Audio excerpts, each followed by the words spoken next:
스스로 자신의 이 마음가짐을 잘 관리해야 될 것 같습니다. 그렇게 자기 자신을 잘 관리하고 살아야 그래야 자신의 삶을 지킬 수 있다고 생각합니다. 우리가 도끼 품고 강해질 각오하면 그렇게 될 수 있습니다. 물론 세상 사는 게 쉽지 않지만 내가 포기하지 않을 거라고 마음먹고 오래오래 머물면 내가 많은 것을 가질 수 있다는 겁니다. 물론 그러려면 어떻게 해야 됩니까? 살아남아야죠. 회사가 살아남아야 되고 그 회사 안에서 내가 또 살아남아야 됩니다. 인생을 경주마처럼 옆에 있는 말과 조금이라도 더 앞으로 나서려고 되게 내달리면서 살 필요 없다라는 겁니다. 그보다 자기만의 길을 꾸준히 살아가는 게 훨씬 더 낫겠다라고 생각합니다. 무리를 싫어하고 건의를 싫어하고 이 자기 자신이 혼자 나홀로 외롭게 뚜벅뚜벅 자기만의 길을 가는 게 제일 좋습니다. 사방의 위험이 넘치고 있죠. 지금이 그러한 시대입니다. 그렇기 때문에 어떻게 살아야 되겠습니까? 좀 더 힘든 거, 좀 더 남들이 꺼려하는 일을 흔쾌히 내가 도맡아서 하겠다라는 각오, 이런 걸 가지고 꾸준히 나아가는 게 제일 좋을 것 같습니다.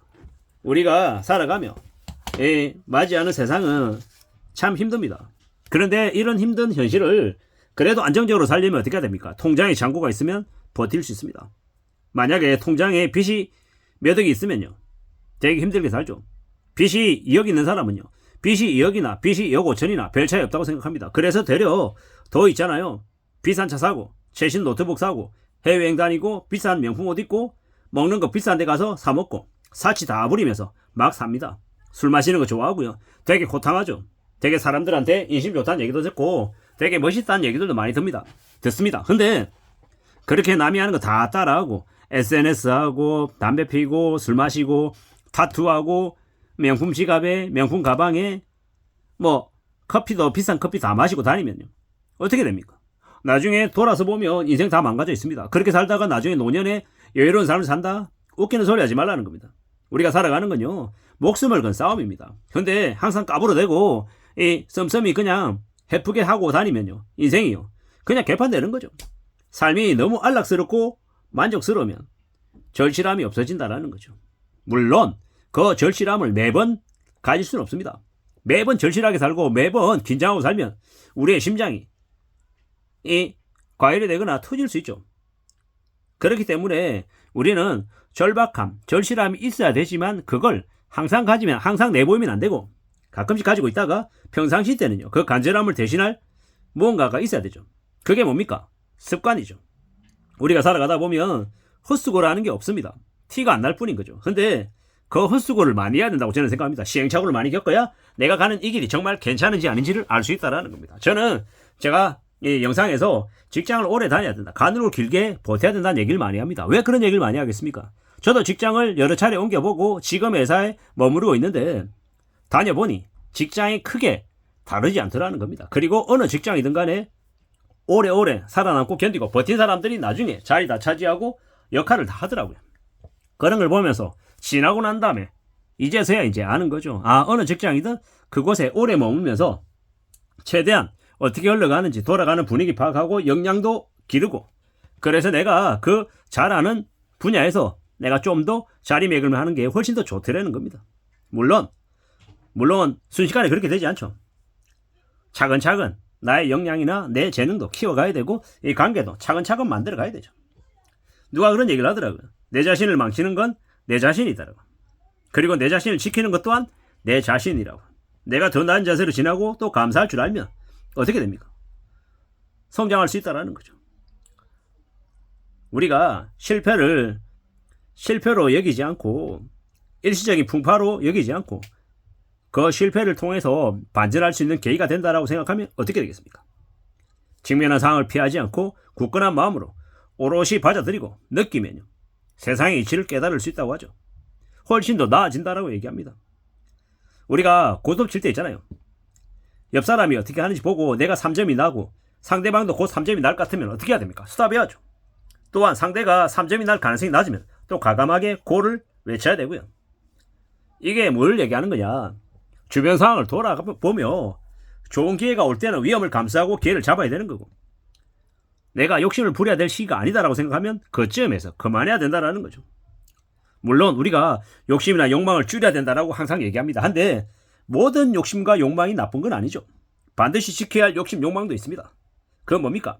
공적인 이익을 위해서, 공익을 위해서 나의 개인적인 거 말고 우리의 지역사회나 나라나 이 전체를 위해서 가져야 될 욕심 욕망도 있다라는 겁니다. 물론 그걸 이렇게 실현하기 위해서는 내가 뭐가 있어야 됩니까? 내 실력이 있어야 되는 거죠. 성공할 수 있는 비결이 있어야 되는 거죠. 물론 성공을 하기 위해서 어떻게 해야 됩니까? 내 능력과 상황에 맞게끔 한 걸음 한 걸음씩 또 잘 관찰하고 파악해 나가는 그런 판단이 또 필요한 거죠. 실력도 있어야 되지만 때를 만나야 자리도 없고 운도 따라서 그 실력이 발휘되는 거죠. 물러날 때와 언짢을 때가 잘 좀 파악이 돼야 된다는 겁니다. 그래야 진짜 승자가 위너가 된다라고 얘기하죠. 실력을 쌓는 시간이 남들보다 길어지면 어떻게 됩니까? 세상에 나오는 시기가 늦어질 수 있죠. 그래도 괜찮다. 평균 수명이 길어진 지금의 세상에서는 오히려 잔된 일일 수도 있다.